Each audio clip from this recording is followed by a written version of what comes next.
Hello everyone and welcome to the Green Man channel. I hope you're doing good and well. So it's time for me to share some of my favourite debut albums of all time. And these are definitely just a selection. This isn't an exhaustive list. This isn't me saying these are the only great debut albums of all time. And there are so many out there that I could have chosen. And some big names as well, the likes of Black Sabbath and Ozzy Osbourne's debut album, With Blizzard of Oz, come to mind, for instance. Also Pearl Jam's 10. There are so many really fantastic debut records out there. I just couldn't possibly run through all of them. But these are a selection from my music collection of debut albums where I just saw them and I thought, yeah, that is a debut album that I'd like to shout out as one of my favourites. Some of these band names are pretty big. There are maybe a handful of names here I've got that are perhaps lesser known, that you're less likely to know. One album which is a non-metal album as well, more of an indie choice from me.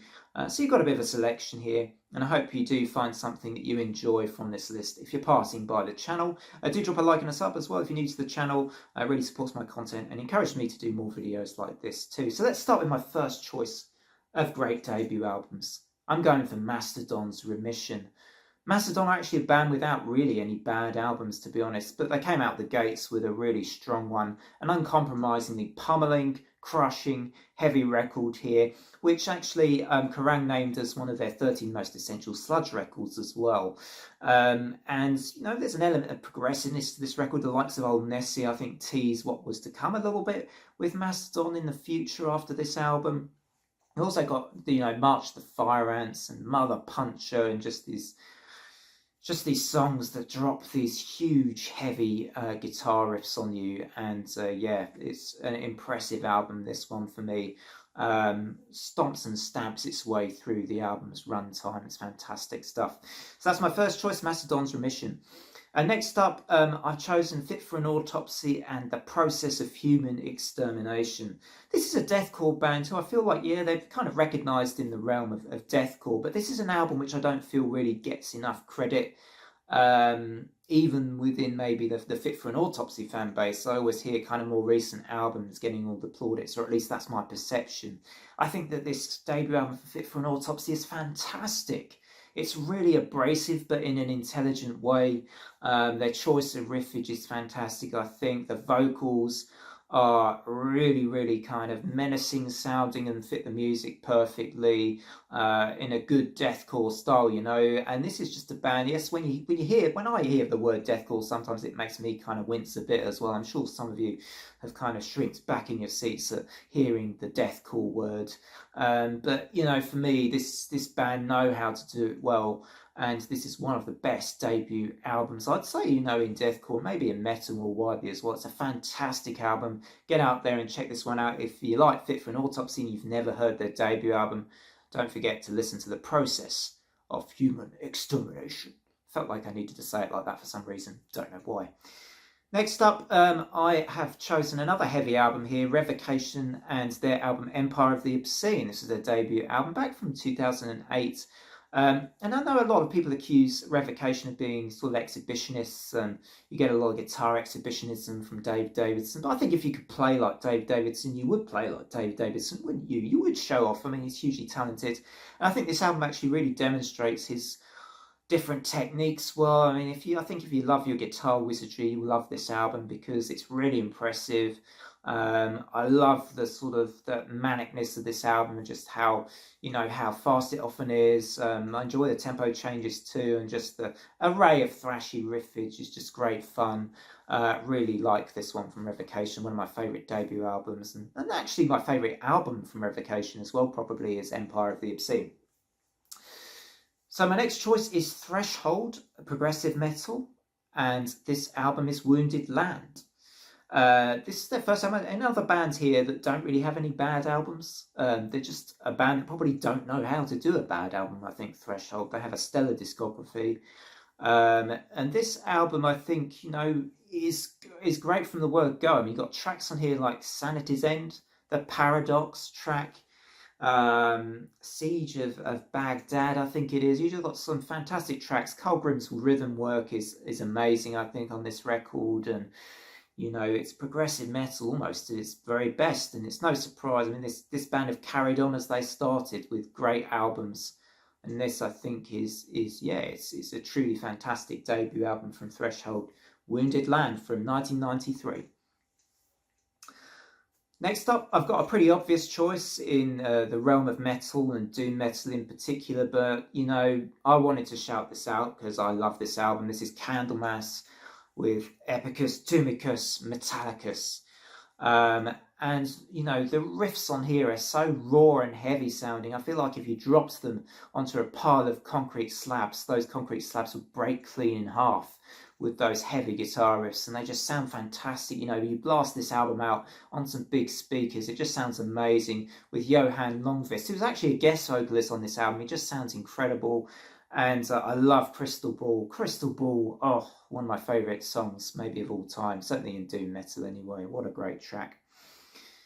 Now, my next choice is I know lots of you are going to say this is a very predictable Green Man choice, particularly as I've spoken about it maybe 6 or 7 times. And sorry, everybody, but I had to say this album, Epica, The Phantom Agony. And for me, I love that Simone Simons leans more into the classical and operatic elements, that the album is written more for that as well, I think. You know, compositionally, I think this album is very strong. Structurally, I think it's strong. Melodically, I love it. There's so much to enjoy here, and yet this album, and within Epica's discography, a lot of people, I think, prefer their sort of bigger albums with more of the metal flourishes that come later and more of the progressiveness. But unusually for me, and I'm a big prog fan, I actually love this first album. I mean, I just think it is something of beauty, and for me, it is my favourite, probably my favourite symphonic metal debut album, at least from the classic bands like Nightwish, Within Temptation, and Epica. I think this one is head and shoulders above the Nightwish debut and the Within Temptation debut, at the risk of angering those fan bases. I love Nightwish, I love Within Temptation, so you know. But this Epica debut, I just think is fantastic. It's a great record. The Phantom Agony, a typical Green Man choice. You knew it was coming, didn't you? But I had to choose it. I'm sorry. My next album choice, we're staying within symphonic metal just for a little bit longer. Don't worry. I mean, actually, if you're watching this video, you probably like symphonic metal because I talk so much about it recently. But Ad Infinitum, Chapter 1, Monarchy, and this album I named also in my modern symphonic metal album ranking. It featured very high, coming in super high at number 3. And I wanted to mention here again because I just think this is a really, really, you know, an intelligent album actually, I think, as well as being, yeah, it kind of has an authenticity about it. It's a uniqueness within symphonic metal. I can't think of too many bands that actually sound like Ad Infinitum do on this particular debut record. They have an interesting approach to songwriting, sometimes you know, more complex than you might expect. Yet the songs are pretty memorable on here and really enjoyable. And I've mentioned actually in a short video recently how much I enjoy that positive song "Live Before You Die" and its lyricism. It's a great, yeah, great album, this one. I really enjoy it, and I shamelessly nominate it here as a selection of one of my favourite debut records of all time. And next up, I'm talking about Elysian. This is a Greek Gothic metal band. This is a band with their first album, Silent Scream, and I'd say this is for fans of Lacuna Coil. If you like Lacuna Coil, then you should check out Elysian. I enjoy all 3 of their albums, particularly their first album, this one I'm talking about here, Silent Scream, but also their third album, Bring Out Your Dead, from 2023 was fantastic after they'd had quite a long hiatus period. But yeah, this debut album is immediate, it's urgent. Actually, I've got a quote here from, let's just read this out as well. Femme Metal Online gave the album a high rating, stating that the songs on Silent Scream are so unrelenting and infectious that I had a hard time finding any fault at all with this CD. And I'd agree with that. You know, it's just a very catchy, very immediate album in the style, a little bit of Lacuna Coil, but maybe it's even a little darker, or certainly has a more darker synth sound about it. But I really enjoy Elysian Silent Scream, so I picked that for my list. And last, but by no means least, we move out of metal for this next album. All the metalheads have left by now. Sorry about that, metalheads. But, you know, I love some of my dream pop albums, and I actually had a struggle thinking of a dream pop or a shoegaze debut album that I particularly love, just personally for me. But I thought of this one, and it's Wild Nothing's Gemini, back from 2010. And, you know, this is one of those nostalgic sounding kind of It's a little bit post-punk, a little bit dream, very dream pop kind of record. Sounds kind of got that jangly guitar sound that you might associate with the kind of late 80s, early 90s period.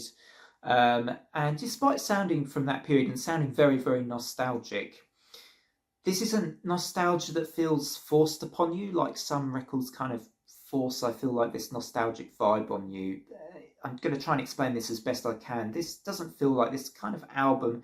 It's like you've discovered it in a time capsule somewhere, but it feels new. It doesn't feel too much like something you've heard before, but it takes you back to that time period or that time zone or whatever I'm trying to say. That's what I'm trying to say. I think you get what I'm saying. It's nostalgic without feeling too forced. It sounds like it naturally comes from a particular era without sounding too familiar, like you've heard the songs before. And it's really great. I love Jack Tatum as a songwriter, and his performances of these songs on this album are great.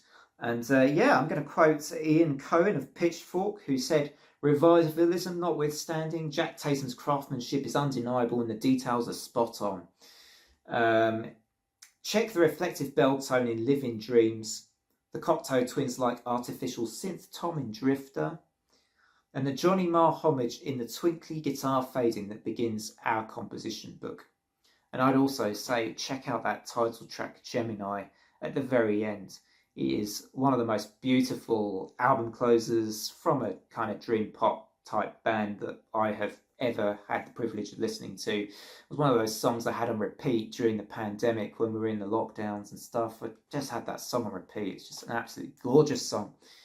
So that's it. We're finally at the end of this video. I say finally, it wasn't that long, was it? About 12 minutes. So yeah, enjoyed sharing these debut albums with you. Let me know what your favourite debut albums are in the comments. I'm sure, you've got some more niche ones than I have even here from metal. Let me know what your choices are for favourite debut records. Otherwise, from me, until the next video, it is bye for now.